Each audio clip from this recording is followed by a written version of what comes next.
Welcome, everybody, to another episode of WTF Friday here on the Nerf Herder Council. My name is AJ. We are resuming our build of the BD-1 Not Lego kit. This is actually a fan design that we've got here. In the last episode, we went and built the legs. You can see that on the mini cam over there on the side. So we've got half a droid built, and we're going to finish the other half tonight. Now, a quick primer for you, for those of you who are just tuning in for the first time. This is part of the show called the Nerf Herder Council. Our normal broadcast times are every other Wednesday at 8:15 Eastern Standard Time.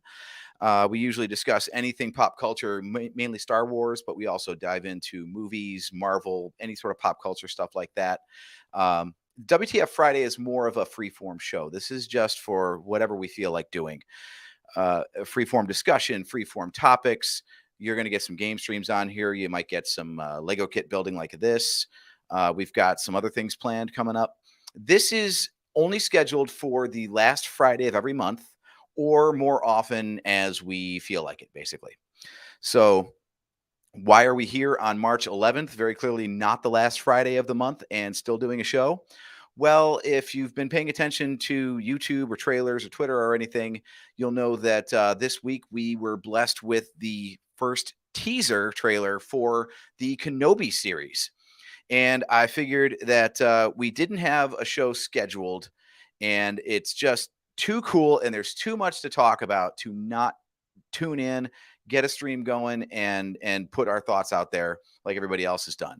So seems like a great time to, like I said, bust out the BD-1 again, get that thing finished up tonight, and talk some Kenobi while we're doing it. So I'm going to go ahead and switch views over here. So my ugly mug is the smaller of the two. So we can go ahead and look at this. Like I said, this is a rough kind of free-form show. So apologies if you're expecting better camera work than this. But what you're seeing over here is actually the leg of the tripod that's holding the camera here for the Lego set. So it is what it is. We do what we can. So yeah, let's dive into this here. Now, this is going to be a little less organized than last time because we had the benefit last time when we started this kit of having everything all in its prearranged bags, which is kind of, sorted by piece type and whatnot. Now we just got a big pile of junk here. So it's going to take a little bit longer to figure out where everything is and what to do with it. But one of the rules on WTF Friday is that if you've got a beverage, you must drink. So tonight's beverage for me is a seltzer, actually, from a brewery called Untitled Art. This is Florida Seltzer Blood Orange Pomegranate. Came very highly recommended from the bartender where I picked up my dinner tonight. And we'll see if she's right, because these things cost me $6.50 a piece. They better be good.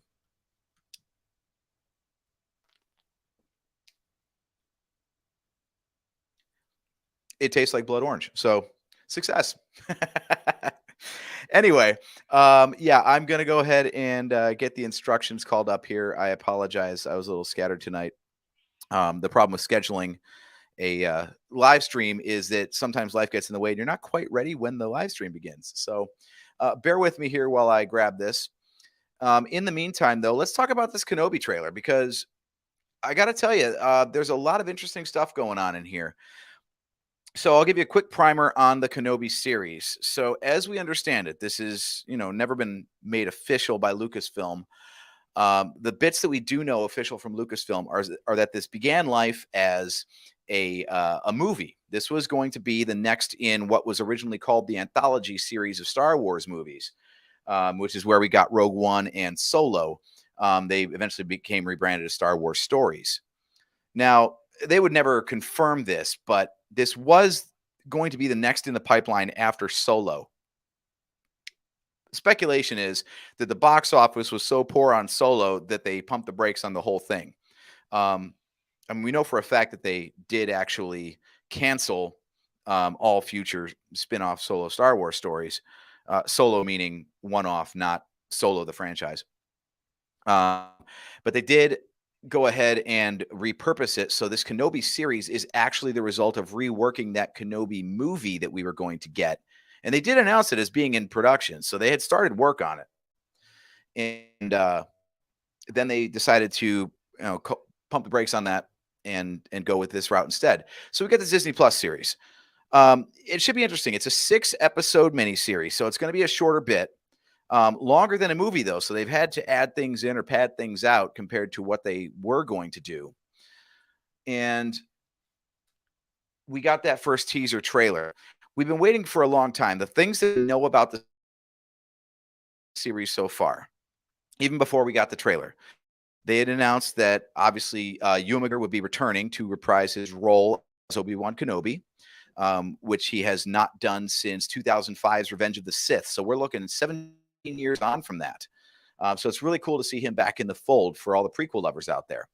The other thing we know, and they've announced, is that Hayden Christensen, the guy who played Anakin Skywalker in the prequels, is also going to be in the series. They've hinted that there will be another confrontation between Vader and Kenobi in this series, which would be really interesting because they've said that it takes place pretty much exactly in between the prequel and original trilogy. So we're looking at about 10 years after Revenge of the Sith and about 10 years before A New Hope. There's actually a 19-year gap, so it's a little fudged, but essentially what we're going to be seeing in this series is an Obi-Wan Kenobi that is 10 years on from his defeat on Mustafar, well, the victory on Mustafar against Vader, but ultimately, the downfall of the Jedi Order 66 and all that fallout. So the trailer shows him living on Tatooine as we see him at the end of Revenge of the Sith, watching over Luke. But he doesn't stay on Tatooine, which is the interesting thing. There's a lot of other stuff going on that ends up taking him off planet. So for those of us, myself included, actually, who thought that basically the time spent between trilogies was just him licking his wounds, out in the Dune Sea, becoming a crazy old wizard. Apparently that's not the case. He is doing stuff in between besides just keeping an eye on Luke and making sure that no one tracks him down. So it's a really interesting premise for the show because if you're like me, you have to check your headcanon at the door and just go with the story that they're going to tell you because it's not going to be the events as you assume them to have played out based on the movies that we've gotten so far. So I'm really intrigued by that.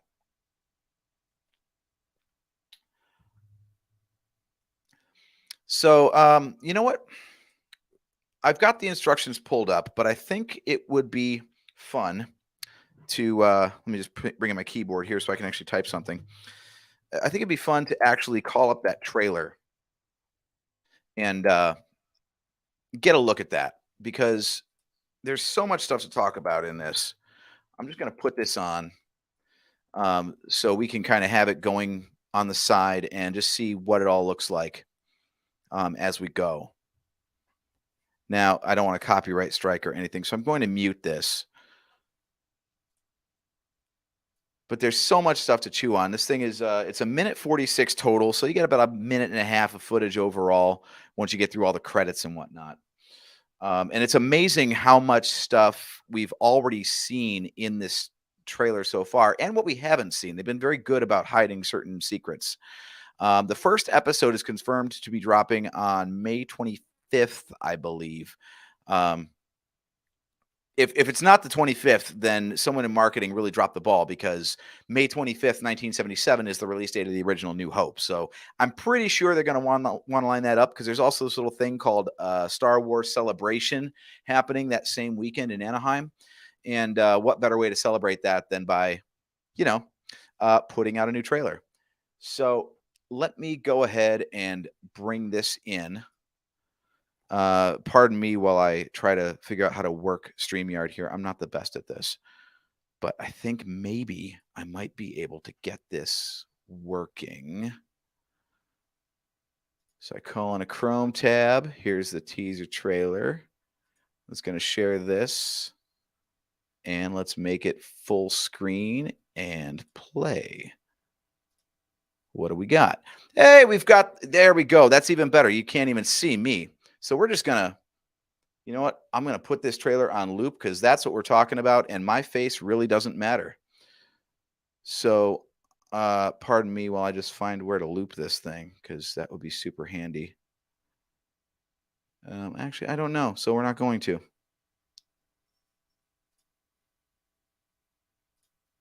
So let's full screen that Mama Jamma. Okay.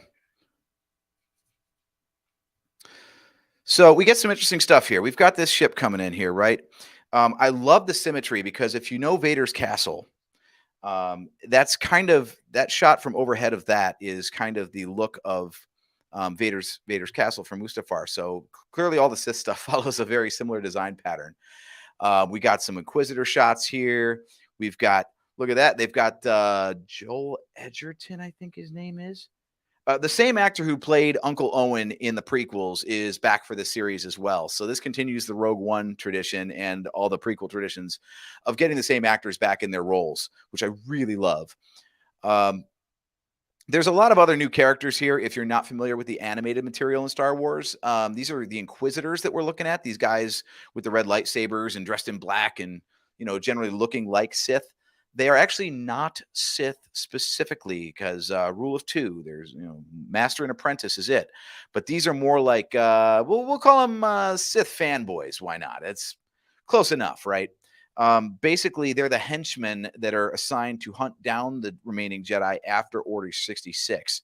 So we get to see them. A lot of those Inquisitors either came in. No, we don't want to play the Star Wars Eclipse trailer. We're not actually going to do anything with that right now. But it would be swell if I could go back to that Kenobi trailer. There we go. All right. So yeah, let's take another stab through this here real quick. So we got Obi-Wan with his Eopie. If you know your Star Wars creatures, he's been seen with those before. That the Eopie is the thing that Anakin was riding on in Episode 1 when he was riding to the pod race. So very cool there. You see him right now being a little creeper, spying on child Luke right there.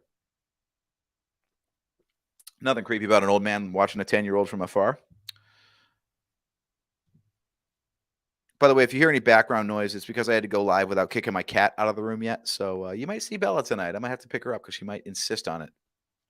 So a lot of this Inquisitor stuff that we're seeing here is pulled from comics and stuff. So they've established a lot of this stuff in other forms before. Like we see them around that boardroom for a second and the underwater and the castle and everything.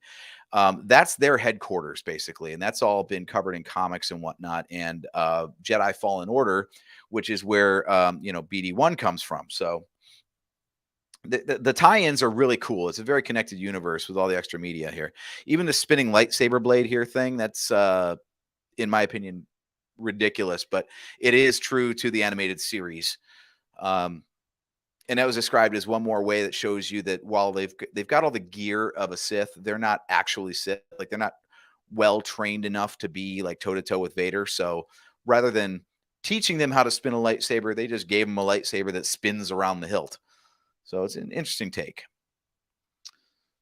I wish we could get some of the sound on here, but again, no copyright strikes, please. Because they include a lot of iconic music. And when I say iconic music, I mean like iconic music. The trailer opens up with Duel of the Fates from Episode 1, which is the beginning of Obi-Wan and Darth Maul's rivalry. And later in the trailer, then it ends with Battle of the Brothers, which is the name of the track that plays when Anakin and Obi-Wan are fighting on Mustafar. So there's a ton of prequel callbacks in this, and I love it. But we also see it moving forward in the timeline. So we're going to see what Obi-Wan has been up to in the meantime. If you notice, there's a lot of shots of things happening on planets other than Tatooine. So as I said, it's looking like Obi-Wan is not going to spend his whole time camped out on Tatooine. He is actually going to go off planet at some point. And I'm really curious to know what it is that causes him to take that risk, because we know, obviously the Inquisitors are out there. The Empire has not stopped hunting for remaining Jedi. So it's extremely dangerous for Obi-Wan to come out of hiding, but he chooses to do so. So there must be some reason that he needs to put his own safety at risk and the safety of Luke, because he's basically, abandoning his assignment to keep an eye over him. It's been posited, and I like this theory, that maybe what happens is someone catches on to his presence on Tatooine, or at least like some do-gooder that might be a Jedi, not Obi-Wan specifically, but um, the heat, it might be getting, pardon the pun, a little hot on Tatooine. So he decides to leave the planet to throw the Inquisitors off of Luke's trail because his his primary responsibility is to Luke and to safeguard him. And if the Inquisitors were to track him down to Tatooine, there's a good chance they would discover Luke there. They would sense his strength in the Force, and that would be obviously a big problem. So it might be that Obi-Wan is deliberately kind of galaxy hopping just to keep the Inquisitors away from Tatooine and keep attention away from there, making himself the bait to lure the Inquisitors away from Luke, which is an interesting take. Because I, in my own headcanon, had no idea what might be a good way to tell a story in this time period. There were books written about it. There was one by John Jackson Miller before Disney rebooted the canon and relegated all the books to Legends continuity, where basically he was hanging out on Tatooine, and then he would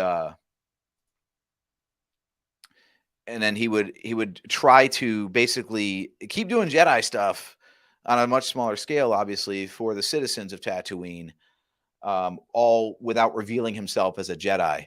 And it was kind of interesting, but kind of not, because you knew nothing much could happen.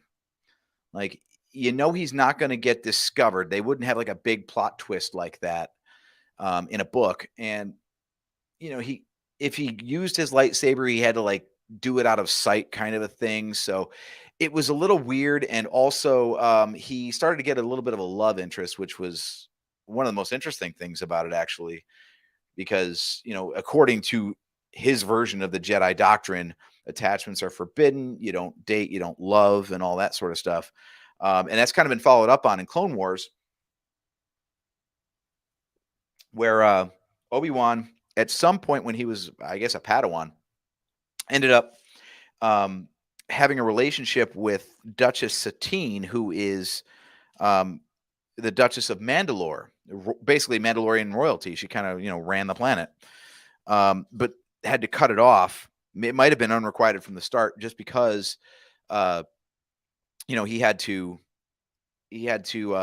abdicate and handle all the Jedi stuff that he was doing, and that means no attachments. So, okay, I've got my instructions up. I know I've been rambling here for a minute. I've got my instructions up. I've got the chat room up. We got Kale McLeish chiming in. Thanks, buddy. Appreciate the company here. He actually ties in very nicely here. So Kale says, by the way, what's up, Kale? Good to see you. Really glad we're going off world after Boba Fett was entirely on Tatooine. I agree. I don't know how much those two series were aware of each other in their development, but yeah, wouldn't it be boring if we end up with, hey, here's a Boba Fett series all on Tatooine, and here comes Kenobi all on Tatooine. So yeah, I'm glad we're going to get off planet a little bit. That's going to be fun to see. What I'm really interested in is what it is that pulls him off planet, and what other people might he run into. Who's running around the galaxy at this time, also basically covering their shit and trying not to get discovered. Ahsoka's obviously out there because she survives into the Mandalorian era, so we know that she made it all the way through the Galactic Civil War. This also takes place roughly around the time of Jedi Fallen Order, if I recall. I don't remember exactly when that took place, but it was definitely after the prequels, after Order 66, and before the Galactic Civil War. So we are playing in the same time frame, roughly. The other time frame that this would place it semi around, but kind of predating, is Rebels. So Star Wars Rebels is the animated series where these Inquisitors first show up. And that takes place, I want to say, like 4 years, roughly 3 to 4 years before the original trilogy. If someone in chat knows differently, correct me on that, because I really don't know for sure. But as far as I know, I think the way that was figured out was that Ezra Bridger, the main character on that show, was basically, he was born on, what do they call it, Empire Day. Basically, the day Order 66 happened and the Jedi Order fell, and Palpatine declared the Republic became the Empire. And he was 15 in the show. And since I think Luke and Leia were born on that very same day, that makes him the same age. So if they were 19 in the original trilogy in episode 4, then that would mean that a 15-year-old in the animated series would be 4 years before A New Hope. So we've got some interesting stuff going on there, including the fact that my my browser is not letting me scroll. I know there's new comments here, but I can't see them.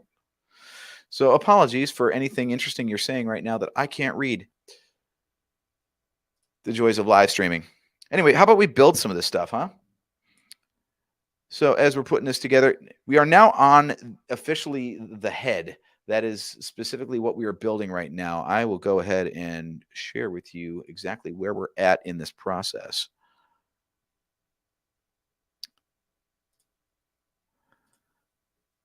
Just so you can see where we're at here. So this is the second screen. In fact, I should probably just keep that up so you guys can follow along. Because again, you don't really need to see me anyway. We got the Lego feed right here, and we got the instructions. Nope, screw up the mirroring. Right there, right there. It's really hard to look down on your own hand and backwards at the same time. So anyway, here's the instructions. This is what we're building right now. We are on to the head itself. I know it's a very tiny picture, but this little guy right here that's in the upper right-hand corner of this middle step is actually the thing that we're building right now, and that is the head. So we're going to get through this tonight and keep talking Kenobi while we do it. One thing I need to get this... I definitely need to get this chat working, though, because I need to be able to see what you guys are saying. Hey, there we go. It is working now. So, yeah, good question here. And that's what I was wondering, too, Kale, was if Cal Kestis is going to make an appearance. I want to know, would you guys think that that'd be a cool thing to do? I would be interested to see that. I would like to see where they go with that, because the one thing we know is that one of the things that made that video game so cool was that they actually had real actors portraying those characters and used their likenesses on the digital characters. So if you wanted to get that actor back, and I'm sorry, I don't know the guy's name. If you wanted to get that actor back to actually reprise his role in live action, you certainly could. It's not like these people were just in for the mocap. They are actually trained actors who delivered all their lines.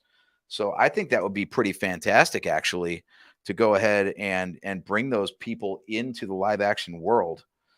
Much like people have speculated in the past that if you're familiar with the Battlefront 2 game on PS4 and, all the current gen consoles, so we're not going back to PS2 days, the campaign for that had a character named Iden Versio, who was leading Inferno Squad, and that was an actress, and she came out at Celebration in her costume and announced the game and the campaign and all that sort of stuff.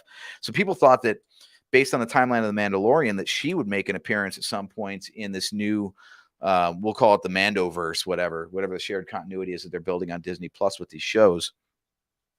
And I think that'd be really cool too. I would like to see more stories with these video game characters brought to life by the actors who actually portrayed them in the games. I think that would be really, really cool.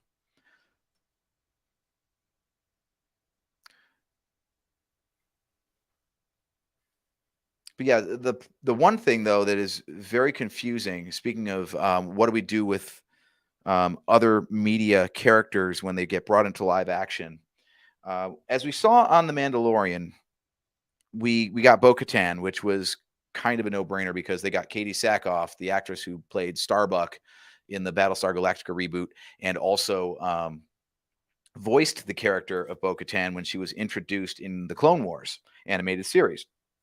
So it kind of made sense to bring her in as the live-action version of Ahsoka. I'm sorry, as Bo-Katan, when they got around to bringing her into the Mandalorian story. And I think that translated pretty well. That was a case of a character invented for animation and then brought into live action. So there were some subtle updates that needed to be made, much like Rosario Dawson's version of Ahsoka compared to the animated version that we saw in Clone Wars and Rebels. But I gotta say, when we're looking at the Inquisitors, if you look at that trailer, I really kind of have a bit of a beef with the portrayal of the Grand Inquisitor in particular. The Grand Inquisitor, if for those of you who are uninitiated, that was the guy with the spinning lightsaber blade. He showed up a couple of times in there, had the plain white face with the red markings and whatnot. Uh, he is a race called Powans from the planet Utapau, which is where um, Obi-Wan was when Order 66 was executed.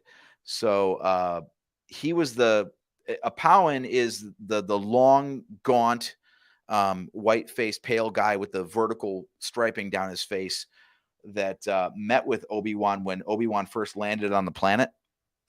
And he had the spiky teeth and all that sort of stuff. So we've seen Powans in live action before we got one in animated form.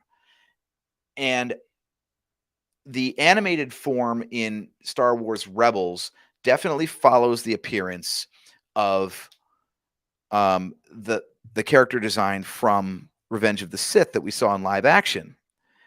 But then you fast forward to this series, and we get another live action Powan on screen, but his whole build is much more normal human proportions and even a bit like not stocky, but more filled out, like a rounder face, even for a human. So I gotta say, I have a bit of a problem with that because they've proven that you can do a Powan in live action and make him skinny and gaunt, like you know the like the animated version was, because they did it in live action first. So the casting decision was a little questionable, I thought, to bring in a guy whose facial structure was so different from what we've already seen in live action before. So that was a bit questionable. And there's another Inquisitor later in the trailer that kind of suffers from the same problem, where the other Inquisitor's name is the Fifth Brother. They kind of go by this brother sister thing, and they have like a designation, like second brother, fifth brother, eighth brother, second sister, and so on. And the animated version, that guy was introduced strictly in animation for Rebels, but he had a humanoid appearance and not a very distorted one either, to where it wouldn't have been hard to cast someone who looked pretty much like him in the live action version of the character. And they went again and cast somebody who doesn't really have the right facial build or anything. The fifth brother, yeah, I think that's his designation. Um, he has a very, like, I would say almost like, if I could fan cast, I would say like Vin Diesel kind of face, like chiseled, big broad nose kind of looking thing. And they got a guy who just doesn't have those features whatsoever. So I kind of wonder why they're taking these characters that could easily be represented in live action and then casting people that don't really look like that. It's kind of a head scratcher on that, because they put out the casting calls and they can get anyone they need, but they for one reason or another they decide to go in a different direction. I'm not really sure why, but I'll have to get over that. The other thing that I have questions about with the appearance of the Inquisitors, is just the fact that they're being very faithful to the animated designs, and that is cool to have that continuity between media. But sometimes, things work in animation that don't work in live action, and some updates are needed. Like, people complained about the appearance of Cad Bane in Book of Boba Fett. Oh, look, we've got a semi co-host in the chat. So the guy is too busy doing God knows what to hop on the show, but he's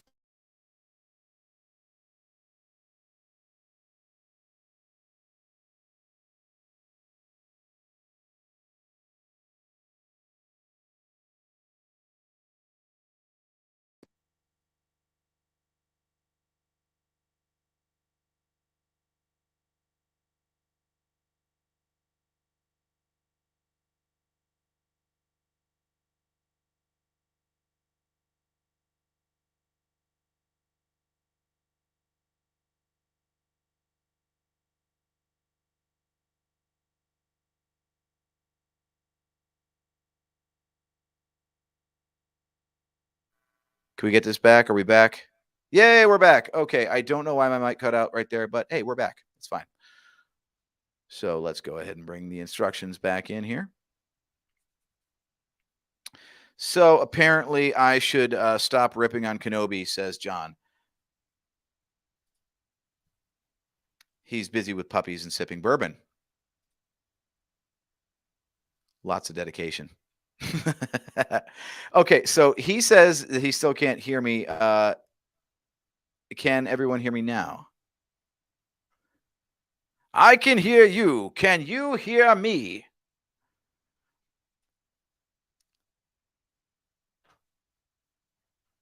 All right, so we got chat going on. Come on, chat brothers, help me out. Do we have sound or don't we? Spoiler alert, I can actually hear myself through the second camera here, so I think we're good. And my brother says we're good too. All right, so let's resume. Here's what we've got going so far. We've got, looks like a big blocky piece of nothing, so let's keep going here. By the way, I've already started coming up with some rules for this type of show. We're going to do more of these, by the way, and I need some suggestions. So feel free to shout them out in chat or hit us up on Twitter at NHC Podcast or hit me up personally at Drake Adams 579.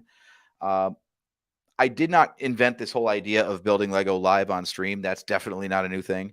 And I didn't even invent the idea of building Star Wars Lego on stream while we chat about whatever. Star Wars Explained did it first. So since I'm knocking off someone else's concept, I am only going to build knockoff sets. So you tell me what sort of thing you want to see built, and I will try to find a knockoff version of it, and we will build it on this show. No official Lego is going to be built on here. Strictly knockoff because we're ripping off the idea, so we might as well rip off the IP of the Lego too. So it's just, that's how we roll around here. It's a little dirty on Fridays.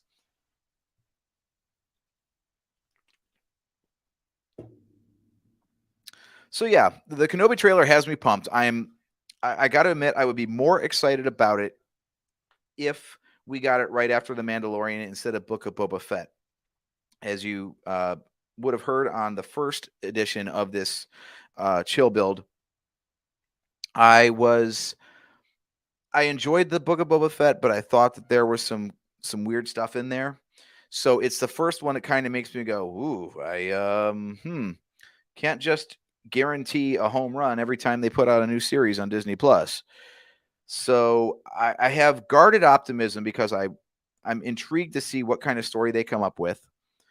But I'm also slightly hesitant because of the weird stuff that they did in Book of Boba Fett. So it'll be interesting to see if this one is a return to form or if it's more weirdness. What do you guys think about that? I'd really like to know if you guys are excited for this or if you're kind of, guarded optimism or just don't even want to see it. I'd be really interested to see how people react to this overall, because this movie, if it was a movie, I think it would have been out probably, I think it was slated for like this year or next. So it's not really delayed overall, I don't think, from its original release if it had stayed being a movie. But its format has changed, and I wonder what story beats have changed based on the other material that's come out in the meantime. That's always one of the most interesting things to me, and I hope someone writes a book on this stuff, like around Marvel, for example, in the coming years. I would really like to know, like, what plans had to be shifted and how in the release of certain things based on how much 2020 and 2021 just screwed up the release schedules of everything.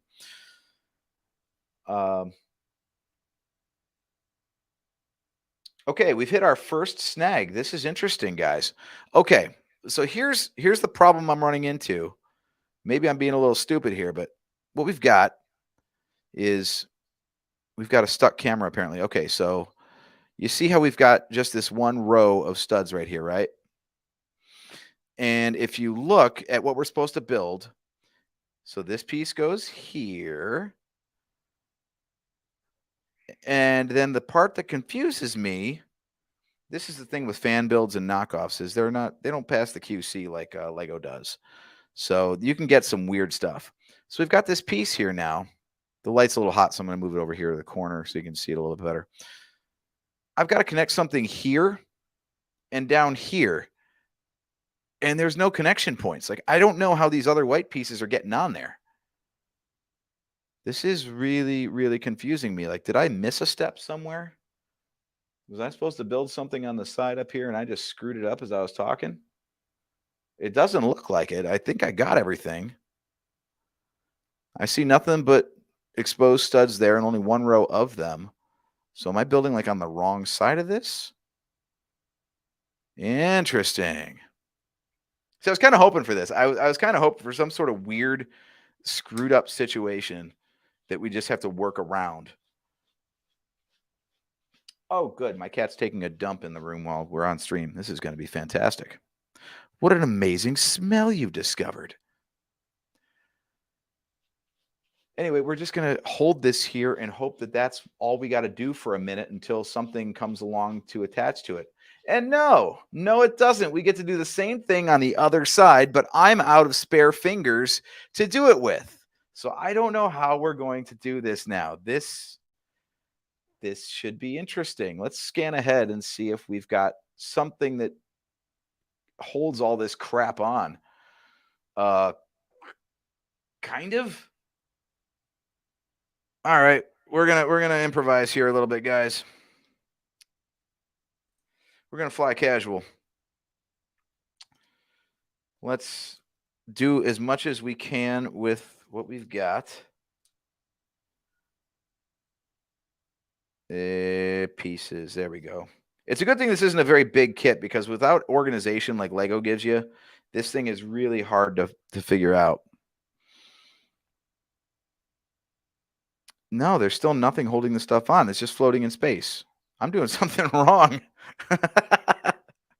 I'm doing something totally wrong here, because you can see I'm supposed to attach pieces to things and there's nothing holding them on.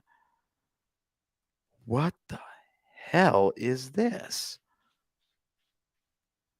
Okay, I think I might have an idea here. And yes, this comes up pretty frequently in the knockoff stuff. Pieces just float in space until something else comes along. So I'm hoping that I'm doing this right. We're just going to experiment. I'm putting this piece on. Damn, that light is way too bright. Let me see if I can drop that down. Get some more visibility on this here. There we go. That's better. So now we've locked in some of these pieces here, so we can let's see, can we get the white without being completely washed out? That'd be nice. No, but you get the idea. So we've got that piece pinned on now by this round piece. And we'll just keep going. If it ends up wrong, it ends up wrong, but at least we're trying, right? Like Obi-Wan, you always got to move forward, no matter what. So yeah, a couple other points from the Kenobi trailer that I wanted to bring up and see what people think about. Has anyone noticed that it has been, like I said, 17 years since Ewan McGregor has played this role? The character is only 10 years older. And yet Ewan McGregor can't convincingly look 10 years older after 17 years. What the hell is that guy doing? Like, whatever his regimen is, we need to all be on it right now, because that guy just does not age. It's ridiculous. I mean, it's hilarious and awesome, but it's also a little off-putting, because especially because, you know, in the 20 years between prequel and original trilogies, you're supposed to go from Ewan McGregor with, you know, full normal hair to Alec Guinness with, you know, full white and gray hair. And, you know, people always ripped on that as like, wow, man, 20 years really took a lot out of that guy. All right, well, now we're halfway through that transition period, and he looks the same as he did in Attack of the Clones. It's unbelievable. Like, it's astounding to me that you'd have to take a guy who's aged 17 years, ask him to play 10 years older than his previous appearance. So you've already got 7 extra years on the actor, and they should probably have aged him up. Unbefriggin-leavable. I mean, especially, what is his legit age? I think he's got to be nearing 40, I think. I want to look this up and find out just to be sure. Because I know, you know, personally, you wind the clock back on anyone 17 years. I'm about to be 43. And if you look at me 26 to now, you know that I'm 17 years older. There is no hiding that fact. So what this guy is doing, no idea, but it's astounding. I'll have what he's having, you know? He is exactly 50 years old. He was born March 31st, 1971. So how this guy is able to, so that means, let's see, 2005 was 16 years ago. So he was 34 when he was in Revenge of the Sith. And the guy is now 50 years old. Sorry, my math is already off. 33 in Revenge of the Sith, and now he's 50. So hell, you take 10 years off of me. You make me 33 instead of the almost 43 that I am now. And you can tell the difference. So I don't know how this guy is unable to look old enough after all this time. But it's just a good genetics, I guess. But if you look at the, what the guy looks like in this, it's unconvincingly old. it's it's a strange thing. The one thing I thought that they would absolutely not have a problem with, especially revisiting the character with the same actor after all this time, was making him look old enough. And yet, that is where we're at. I'm scrubbing through the trailer here for a second to find a good close up of him. Yeah, I don't know if that actually made it to camera, or made it on mic, but that's Kitty. Yeah, that's Bella. Hello, Bella. I'm going to take a quick kitty break here in just a second. But we're going to stop sharing that, and let's go ahead and share this Chrome tab over here. Yeah, so look at that. Look at that guy. That's ridiculous. There is no way that it looks like he just walked off the set of Revenge of the Sith. Like he's got that little bit of gray right there at his ears, and otherwise it's Attack of the Clones Obi-Wan. Actually, he's got the full beard. He's got looks like a full head of hair instead of rocking the Jedi mullet. So at least he grew that out a little bit. But otherwise, man, like what the hell? Like, it strains credibility even more that this guy, as we see him right here, is going to look like Alec Guinness in 10 years. Like their likeness as actors is actually very close. And I like that part about the casting of Ewan McGregor in the first place. But they have the good problem now of having an actor who just won't look old enough. It's ridiculous. So we're going to take a quick break here from the building and all the other stuff because I have a very insistent kitty right here. So for those of you who do not know my kitty, this is Bella. And she is adorable and she loves to give kisses. She is 17 years old and she is adorable. And she is allowed to do whatever she wants, including perching on my shoulder like a falcon, because that's what she loves to do. Exactly. This is good stuff for the Friday show, right, guys? We all love our kitties and our animals. You always should. Yes. So now that we have made her internet famous, I'm going to put her outside and we can continue our stream. So give me just a second. Go on, baby.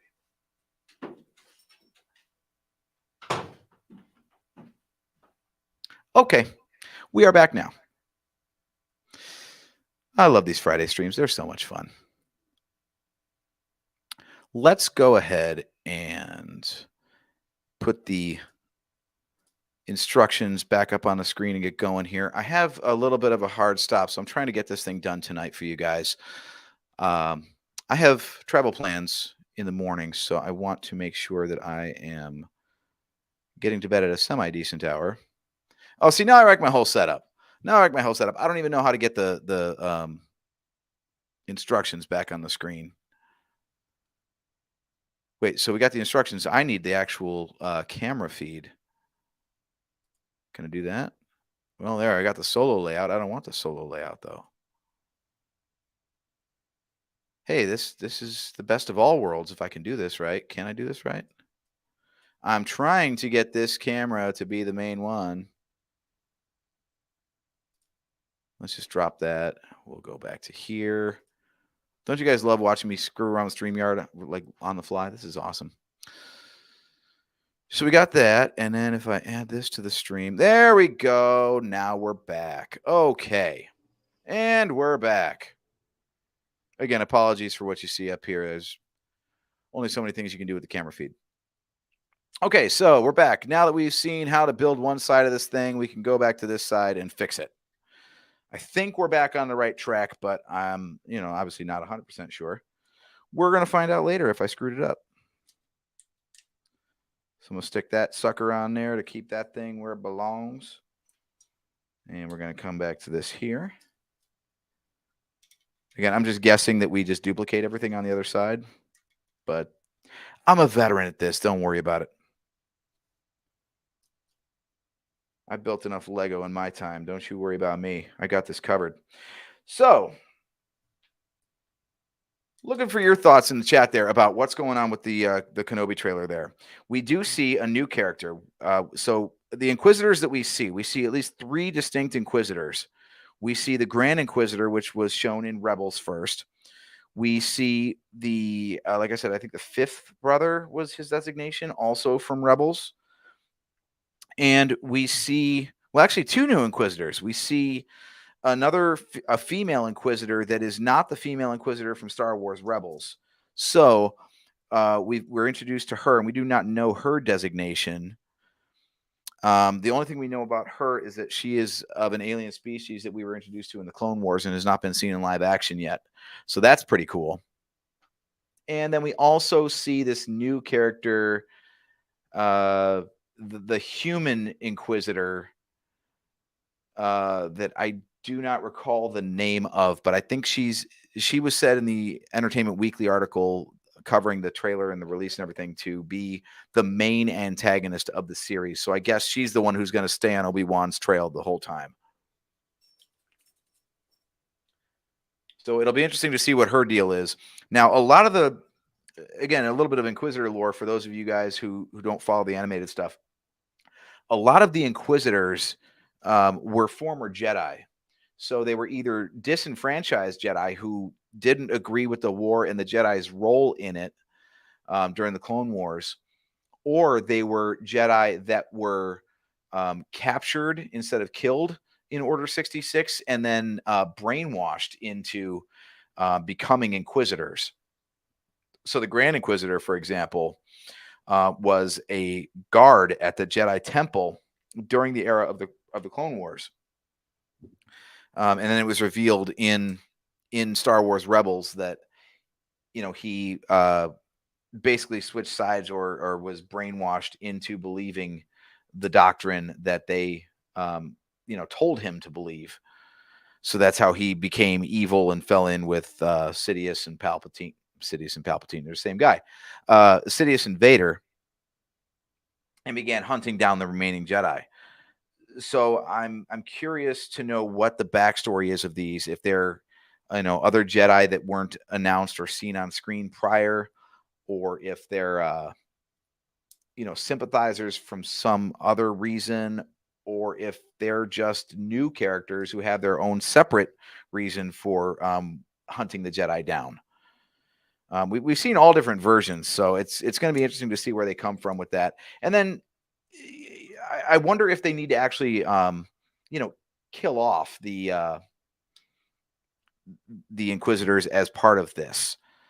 Because one thing we know is that we haven't really seen, and this might have happened in the comics. I'm sorry, I don't follow everything, but there might be Inquisitors running around during the time of the Galactic Civil War, but I don't recall ever hearing of any. So either the entire thing was shut down, or they were all wiped out, or something. Like their whereabouts aren't really known at the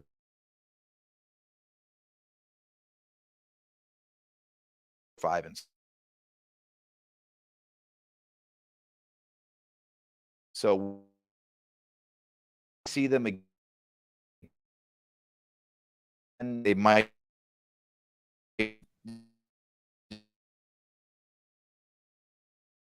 some interesting stuff to play with there. That's going to be interesting. The other thing I wonder is if we're going to see, since we know we're getting Uncle Owen in this, I wonder if we're going to see more of why Uncle Owen is so, against Obi-Wan. If he's, that wizard's just a crazy old man. Maybe the events of this story are what caused him to be like, dude, stay the hell away from my family. You need to get out and stay out. And maybe that's how, like, maybe Obi-Wan's living a lot closer to Luke to keep an eye on him originally. And then through the events of the story, he ends up exiling himself further out to the Dune Sea. So interesting stuff that we could see here. I wonder what kind of loose ends are going to be left for other stories to pick up. The other thing I'm wondering about is what about tie-ins? Like we were talking about characters that are operating in this time period. I'm pretty sure this is around the time that Solo, a Star Wars story, takes place, which means you could see. I mean, I don't think we're going to get a Han Solo cameo, but it might be possible that we get maybe like Emphas Nest or something from the Cloud Riders in there. That would be cool to see some of these early rebels that eventually form the Rebel Alliance, to see them kind of cross paths with Obi-Wan a little bit. The only question would be what might lead. Well, actually, Obi-Wan's coming off the planet, so there's a good chance. There's a good chance that we could run into some other characters, because since we get off of Tatooine, it doesn't mean that they have to get to Tatooine to show up. So it could be interesting to see who they could bring in. I wonder, like, who would you like to see come in? Like, who would be a cool cameo that wouldn't be too, canon breaking or anything to show up? I think there's a lot of characters they could pull from. Unfortunately, one of the common rules in Star Wars storytelling lately, since they're all connected stories, it seems to be that if a character shows up in one medium or another, like if they show up in live action, they're probably not going to tell their story in comics. Or if they show up in a comic, they're not going to show up in a TV show, that kind of thing, which is kind of a bummer because they've been telling a big storyline over the past year in the comics about Crimson Dawn after the events of Solo, a Star Wars story. So Kira has come back in a big way, and she was part of a whole big thing that took place between Return of the Jedi and Empire Strikes Back. So, we know she survived at least that far into the Galactic Civil War. Now, it's still up in the air if she's going to survive this current arc. I think it's subtitled like Crimson Reign or Crimson Fall or something. So it's either like they're on top or they're getting crushed, one of the two. So it's unlikely that Kira is going to survive beyond this comic arc, it sounds like. But it might be possible that we could see some Crimson Dawn activity or something like that, on whatever planet that Obi-Wan ends up going to. As we see in the trailer, is that Blade Runner-ish looking planet that's all like rainy and has the neon lights and stuff. So it could be cool. I think it would be cool to bring in some of those Solo characters again. I think they've gotten some love in the comics, which is nice, but I think they haven't got enough to really like pay their due yet. So I think there's more material there they could mine without being like, here's a callback for John if he's still in the chat there. Oh, come on! He does it better. But yeah, I don't think they've really reached saturation on that stuff. I think that this miniseries could be a cool way to bring those characters back in. Plus, I'd be interested, this could be me just being a conspiracy theorist, but if they were going to come out with Kenobi as a movie originally, then maybe that was kind of the plan, was to introduce some of these characters in Solo, a Star Wars story, and then the next standalone movie comes out is in the same time period, and those characters jump over to that movie. So we might see some cameos. It'd be cool. Oh, look at this. We got my cousin clowning in the YouTube chat here. Never get tired of the Uncle Owen jokes. That guy. I'll tell you what. I didn't know there was so much nudity in episode 4, but I mean, you saw everything on Uncle Owen and Namperu. That was kind of brutal. Now this one, I'd have to fact check there, Chris. I'm sorry. I don't think Chopper worked on the farm, but watch. That's probably the next thing they'll retcon.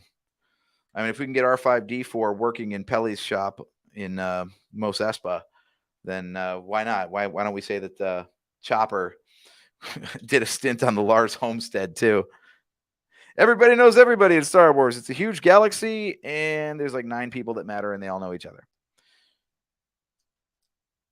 Oh no, we might have hit a snag in our building adventure here, kids. I'm looking for a black triangle piece like this gray one, and I'm not seeing one here. This is the other danger that you run when you buy these sets, is you never know if you get all the pieces or not. So, oh, nope. See, that's a typical thing of Lego too. If any of you in the chat have built Lego before, you know that dread of looking around, not seeing it, and just that moment of panic, like, oh fuck, I can't finish this thing. And then you go, oh, there it is. So, all right, lots of symmetrical building. We're getting through this nicely here. I think this is going to turn out to be, looks like just about life size. So I'm going to be interested to see how this goes, because rumor has it that later in the year, Lego will actually be producing a model of BD-1 in their life-size-ish droids line, like they've done. Obviously not a full-scale R2-D2, but a bigger R2-D2, like a, I'll use this camera, like about a foot tall R2-D2. And they had a BB-8 that was about like 8 to 10 inches tall or something, and they did a DO that was roughly the same size. So, I mean, BD-1 seems like a prime candidate to get that kind of treatment. He's just the perfect size to do a kit of. And there are enough fan designs out there on, I bought this off of AliExpress, by the way. You can find them on wish.com and other sites too. But officially, the brands that are sold on those sites are not allowed to be imported into the US. So anytime you buy these things, you are going to get a bag of stuff instead of an actual box. That's they package it as loose bricks instead of an official kit, and that's how they get around the copyright laws and stuff. Which is interesting for stuff like this, because it's not an official kit in the first place, so there's nothing to rip off, really. I think it's just because at that point, then there's no point in producing all the packaging and crap. But we'll see. I would be curious to see, like, since I'll have this, I'll be curious to see how it varies from whatever Lego officially does later, because it's inevitable.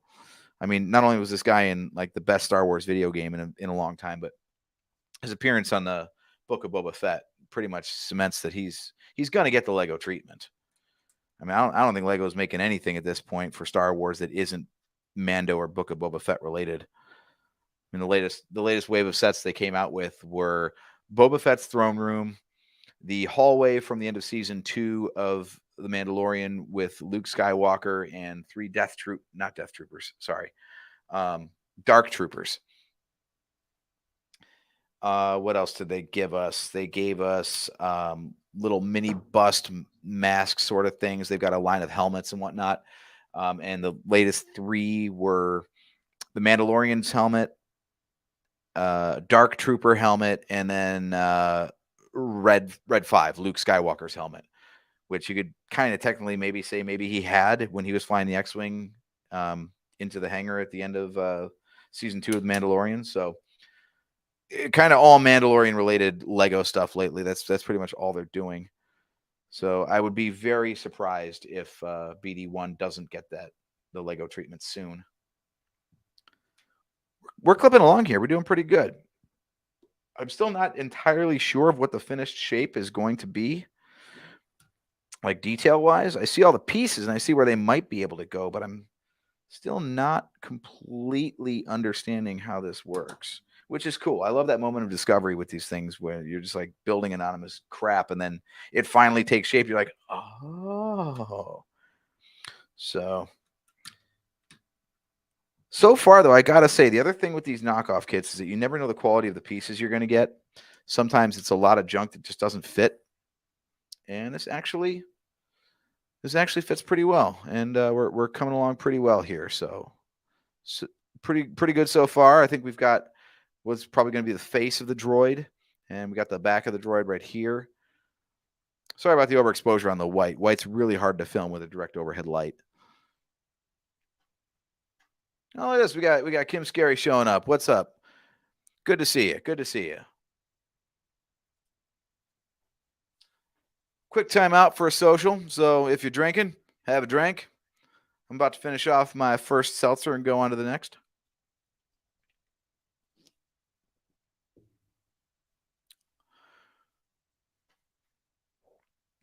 All right, moving along here. So one of the other bits of business for the Friday show is that this is obviously a very it's supposed to be a very fan-driven experience. So while we've got ideas of all kinds of stupid stuff we could do to entertain ourselves on random Friday nights with this stuff, be curious to know what you guys want to see. Some of the general ideas that we've kicked around that we can definitely do are video game streams. So I personally, like, for example, I've downloaded emulators for Super Nintendo, so we could maybe play those impossibly hard old Super Nintendo Star Wars games and watch me just get through like a level and a half and just rage quit. We've got all kinds of board games or other games we could play. Like we did a Cards Against Star Wars night once on an off night with the show. We'd be happy to do something like that again. We've got Star Wars Trivial Pursuit we could play. We can also, get off of Star Wars stuff too. That's totally acceptable as well. But yeah, between the knockoff Lego kits, the board games, the video games and stuff, be interested to know what you guys want to see on here. What you guys think would be entertaining to participate in. Because obviously the show is more fun for us and you and everybody else, the more you guys get involved. So feel free to chime in, give me your thoughts, anything that's on your mind tonight. I'd be curious to hear it. If you're just tuning in, like Kim, for example, we've been talking about the Kenobi trailer all night. And the short summary is I am guardedly optimistic about it, but there are some weird details in the trailer that we've seen so far that I wonder about, such as the appearance, the live action appearance of the Inquisitors compared to their animated counterparts, and the eerily young looking Obi-Wan Kenobi in it. Quick summary on that is that the actor is 17 years older than the last time he portrayed the character. The character has supposedly aged 10 years in the timeline, and yet the actor doesn't look old enough to pull off a 10-year aging. It's kind of ridiculous. So yeah, that's kind of where we're at with it. The other thing that I wanted to get into about that trailer, though, a John Williams show. Yeah, we could totally do that. We've got tons of thoughts on the music for sure. Obviously, the maestro is the maestro. For those of you who don't know, by the way, he is writing an Obi-Wan Kenobi theme for the show. So some outlets have falsely reported that, oh, the whole John Williams is doing the music for the show. Like, no, he's not doing all the music. I don't actually know who is. I don't know. They haven't said who it is yet, I don't think. At least I haven't seen it. But a lot of people, I think, would expect Ludwig Göransson, I think is the guy's name, who did Book of Boba Fett and The Mandalorian, to do this one as well.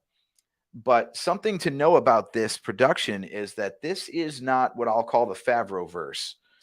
So Jon Favreau has been the main creative guy behind The Mandalorian and the Book of Boba Fett. This is not that. This is starting from the script that they were going to make the film out of when they were still planning out that the Star Wars anthologies, later named Star Wars Stories.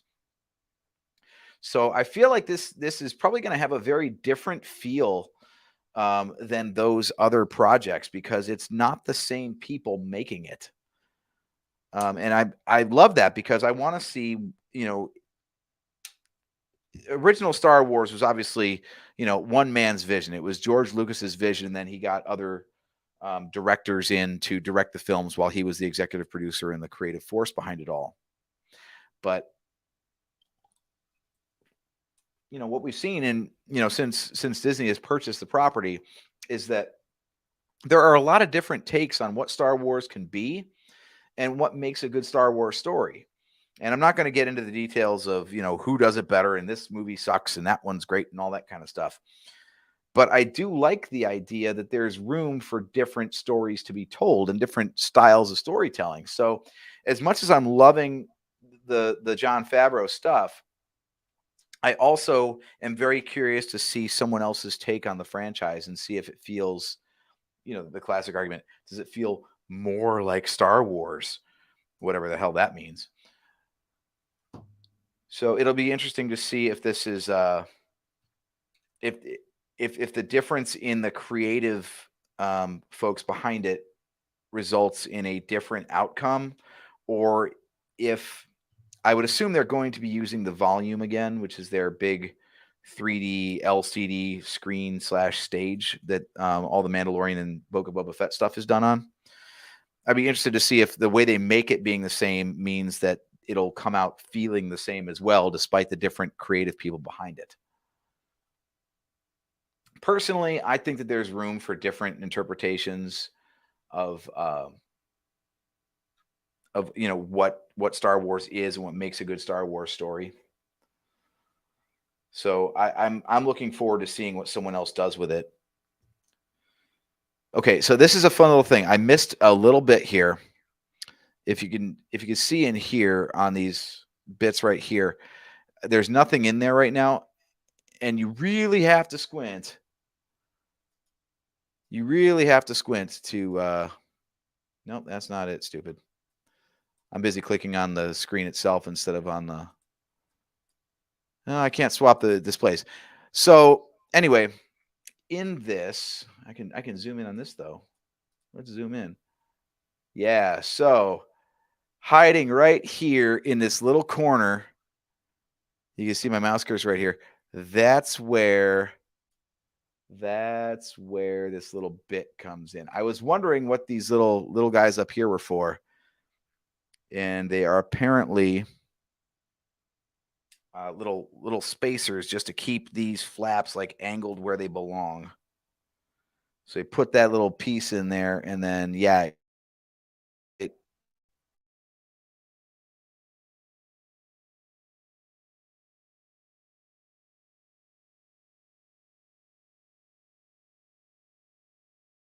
is hawking his own project here in the chat. He says that we should do a whiskey show. By the way, I'm clicking on show and it's not showing. We got problems here. I got Wi-Fi problems big time, guys. I'm sorry. Hopefully you got the audio still. I don't.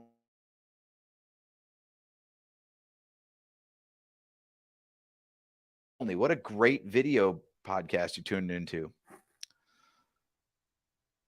I could fix this with a hotspot, actually. So I think I'm going to do that.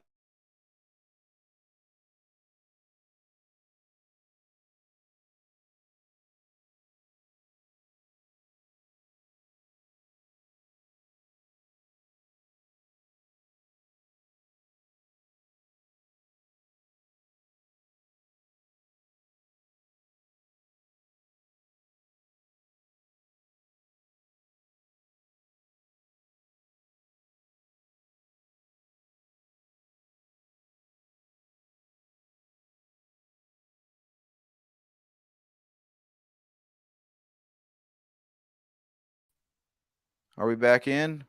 Yes, we're back in. Okay. Sorry about that.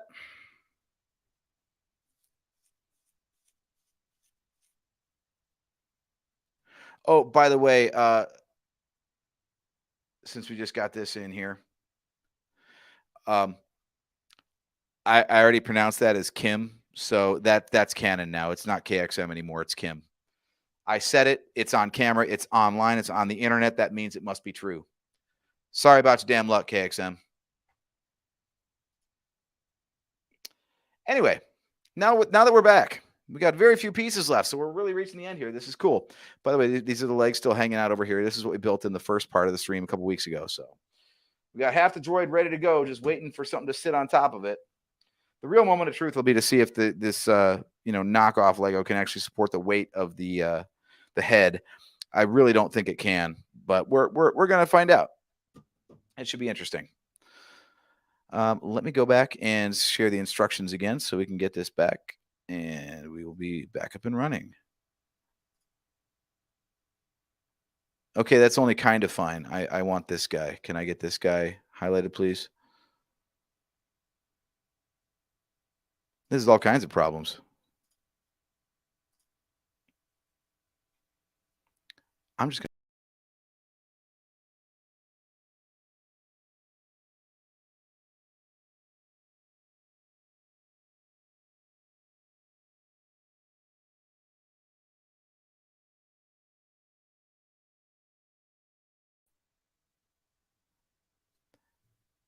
I'm just trying to get everything back on screen, guys. I'm sorry. This apparently I got lucky the first time, and I do not know how to make this work since. So let's do this here. Go to that view and drag this over here, and we're doing better. There we go, and we're back. Forget about that mess up here. I'm sorry. When the screen changes, I can't really control that. Okay, so we're back to building here. We've got a head, we've got legs ready to receive it, and now we just got to keep building here. All right, what do we got next? So KXM is the best supergroup known to man. I will be honest, I have no idea what you're talking about. Unfortunately, the main host of the Nerf Herder Council is sitting in the chat room instead of on camera. So the guy who knows music is not the one who's got the stream going right now. Sorry about that, but you know, is what happens. What hasn't really come up in the chat though is what you guys think of the Kenobi trailer. I'd be very interested to know. Um, as I said, I have high hopes for the show because I know Star Wars doesn't half-ass anything when it comes to the live action stuff. I mean, they don't half-ass anything, so I don't mean to say that like the animated stuff is subpar, but I have been so impressed with the quality of the shows. I mean, just forget the whatever you think about the story decisions or anything that happens with the Mandalorian or Book of Boba Fett, but the production quality of the Disney Plus shows has been to the point where it's almost hard to justify making movies when the TV shows are this good. So I know Kenobi is going to look fantastic, and I'm totally looking forward to that. Something that someone pointed out to me the other day about the Book of Boba Fett, because I spent most of the last stream kind of teeing off on that and talking about all the weird stuff that I didn't think made sense. If you just turn your brain off just a little bit and enjoy it, and I feel like I especially am certainly guilty of this, and I feel like a lot of fans are, especially when you have a Twitter account. You just want to like poke holes in everything and find all the dumb stuff that goes on instead of just take stuff at face value and appreciate it. And you don't have to be a total apologist, but let's take the end of the Book of Boba Fett, for example. The end of the Book of Boba Fett, the last episode was a couple of monster robots, awesome looking droids that we've never seen before, wreaking havoc in a city. And then Boba Fett comes in riding a friggin' Rancor and battles the thing. Like, how can you get upset at seeing that? I don't care what kind of mental gymnastics you have to do to justify that series of events. I think it's worth it because if you would tell anybody from any era of Star Wars, hey, there's going to come a day when you're going to see Boba Fett riding a Rancor into battle against a giant bunch of robots, people would just be like, I want to see that immediately. So, if it doesn't make the most sense in the world, like, oh, he should have flown his ship in there, or did he forget he had a jetpack? Who cares? Who cares? Sometimes something is just so cool, you can just embrace the nonsense and go with it. And it's this whole idea. I have gotten pulled into a couple of Twitter beefs lately. I saw the other day that The Last Jedi was trending, and of course, that just opened the floodgates for people to, shit all over it. And I never get on board with that because it's okay to not like something. It's not okay to tell someone else or look down on someone else for liking it. Like, you're allowed to like or not like whatever you want, but there is no reason that no one else is allowed to like something you don't. And I wish people could all just, you're allowed to have your own opinions. And so if you're allowed to have your own opinions, then everybody else is too. And I wish people would remember that and just understand that, a dissenting view is every bit as valid as your own. Because as my brother will attest, once you get to something like Star Wars Celebration, by the way, next seltzer, and don't laugh at me. This is again, I just asked the bartender to give me 2 of her favorites, and this one is prickly pear guava. So let's see. I don't even know what the hell prickly pear tastes like, so I can't even tell you if this is right.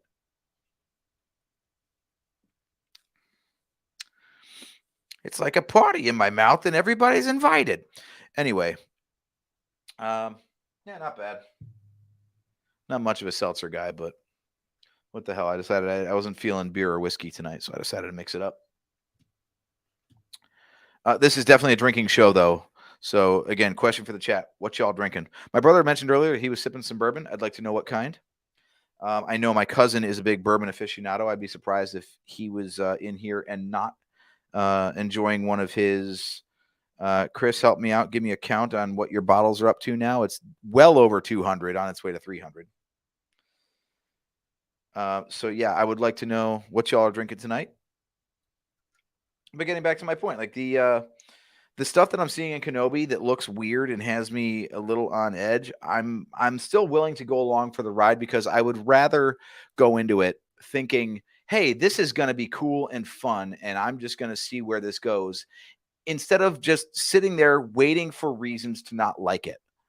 I don't think that benefits anybody, including the people that have that attitude.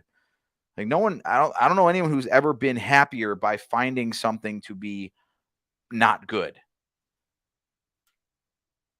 Like that just means that you've sat through something that you don't enjoy, and now you're going to go out there and put that into the universe so other people have things on their mind to give them reason not to enjoy it. It doesn't make any sense to me. By the way, BD-1's got eyes now. Johnny 5 is nearly alive. We're doing all right.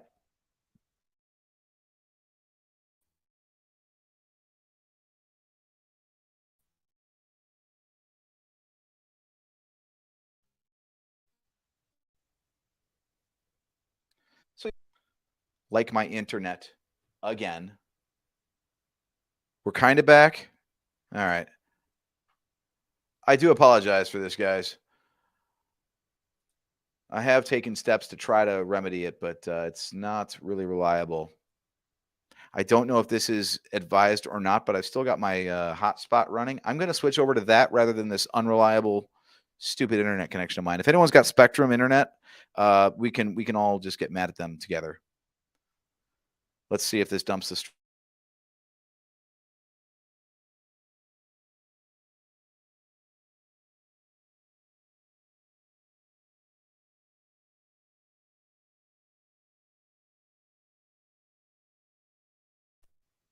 We are back. We are live. We are now not using Spectrum internet, so I'm happier already. All right, now we're back online. Anyway, let's give BD-1 some ears, shall we?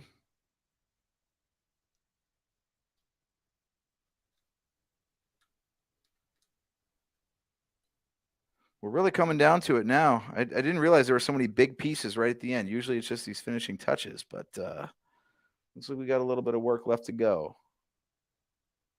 This is going to make a great little display piece, though. You'll see this on the stream coming up on the next Nerf Herder Council show, which will be next Wednesday at 8:15. Same social media channels. So, I'm sorry, same streaming platforms, I should say, including Facebook as well. Basically, we don't know what is going to piss Facebook off the most. So the Friday stuff stays off of Facebook just because they've got content guidelines. They don't like swearing and all that kind of stuff. So we figure it's just easier to push to Twitch and YouTube, and sometimes not even YouTube. Like YouTube's the one that's really cracking down on copyright strikes and things like that. So it's just easier if we don't. But our main show on Wednesdays can be found on our Facebook page or our YouTube page or our Twitch page. So we've got all kinds of ways to tune in and listen, whatever your platform of choice is. Just search for the Nerf Herder Council, and we will be there. Yeah, okay. So I think we've got this now. I've kind of been autopiloting the build, I'll be honest, trying to talk more than build, but I think I'm doing all right here. So we're plugging in stuff. We're making antennae. How are you pronounce AE? I'm not sure. Cool. There we go. KXM's going to tune in on Wednesday. Clearly, KXM is the coolest person in the chat. No one else chimed in and promised that.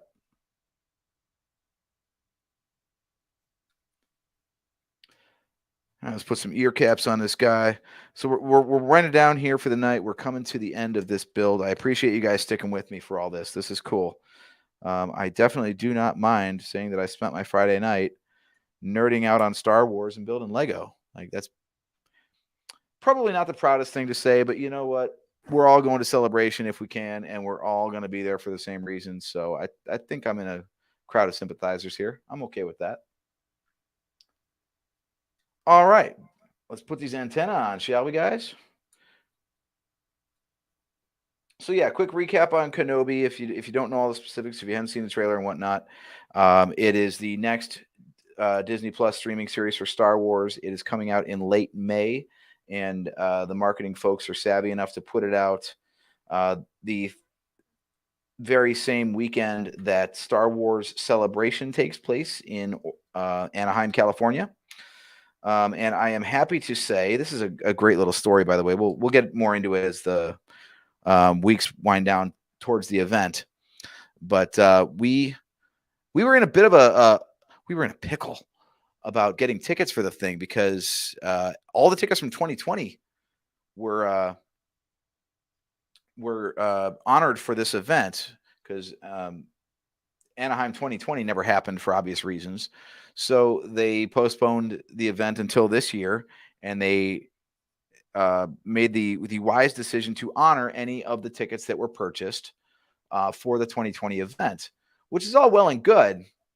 But the thing that it didn't do was they had not until just last week announced when they were releasing additional tickets to the public, because they said they were going to, release more tickets, but they didn't say when. And, things getting kind of down to the wire now, given that this is taking place over Memorial Day weekend. We were scrambling. I did not opt in for tickets for the 2020 event. They just had Chicago 2019, so I was kind of done. And so I wasn't afraid of getting locked out. Now, friend of the show, our buddy Craig from Canada, was on social media and found somebody who had 4 passes total.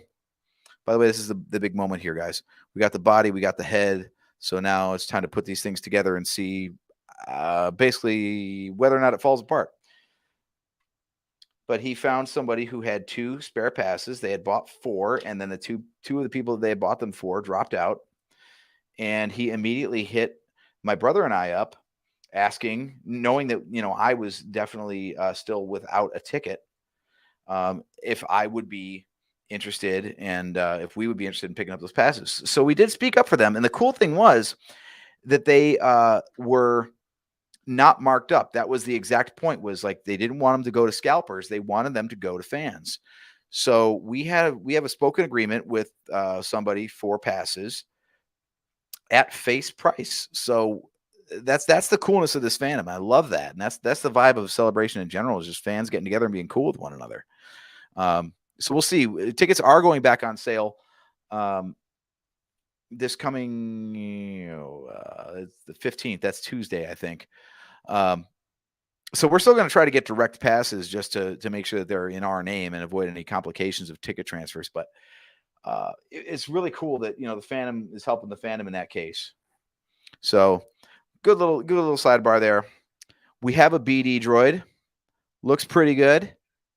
We got a couple more steps, I guess. No, that's it. That's the end of the build. So this is apparently all extra stuff that they sent along.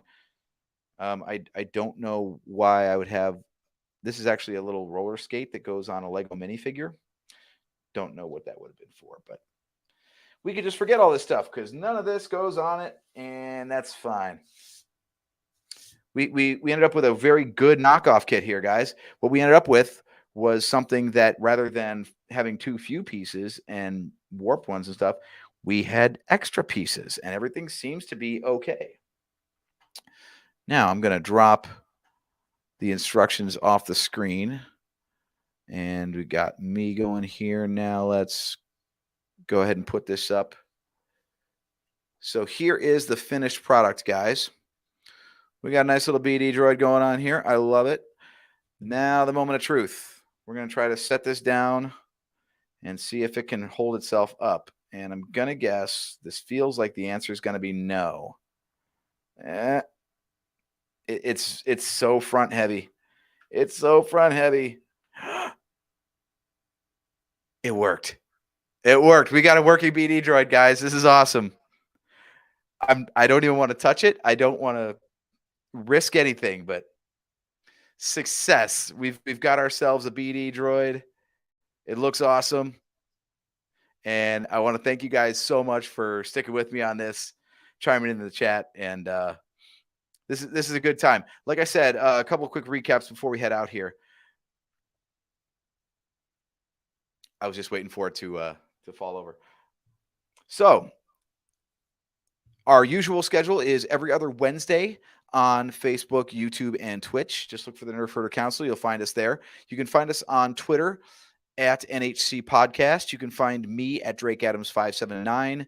The reason I'm tossing out the socials right now is because we're always looking for ideas of what you want to see, especially on these Weird Friday shows. This is where we cover all the weird stuff. So if you've got ideas for stuff you want to see, like I said, maybe a game night or a topic you want to discuss or another knockoff Lego build like this, chime in, let us know what you want to see. We'll try to find a way to do it for you guys. We also, we have some ideas for some watch alongs and stuff. Cool stuff on streaming that we could do. Nothing we could show on screen, of course, for copyright strikes and whatnot, but we could definitely queue up the watch party and whatnot. We've still got, by God, I can't even remember if we finished Visions or not. I think we still got to finish the Visions watch along. So we've got a couple of things, in the pipeline. The last Friday of every month is the guaranteed WTF Friday episode. If there's something worth doing in the meantime, you might see us on another Friday like we did for this one. The Kenobi trailer was a good excuse to hop on off schedule and just get the thoughts out there. But you can also catch us, like I said, every other Wednesday. We've got a show coming up just this next Wednesday, actually, which, yes, I can do math. It's the 16th. So Wednesday, March 16th at 8:15 p.m. will be our next show. We are going to be covering the best movie sequels of any franchise. So put your thinking caps on, join us in the chat room, and let us know what you think are the best second movie in the franchise. That's the thing. So you can't be like, I like Police Academy 5 or, Matrix Resurrection or whatever the hell the last one was called. It's got to be the second movie only. So that should be an interesting and lively conversation. That'll have all of our three normal hosts, including my brother John, and our buddy Steve is going to be on for that. So that'll be the usual crew. But for right now, we've got a BD droid. It's going to go up on my shelf back here in a place of honor. In fact, let's do that to wind up the stream and before we cut this off and call it a night. All right. Let's put this guy temporarily. He's going to go front and center right there if he stays.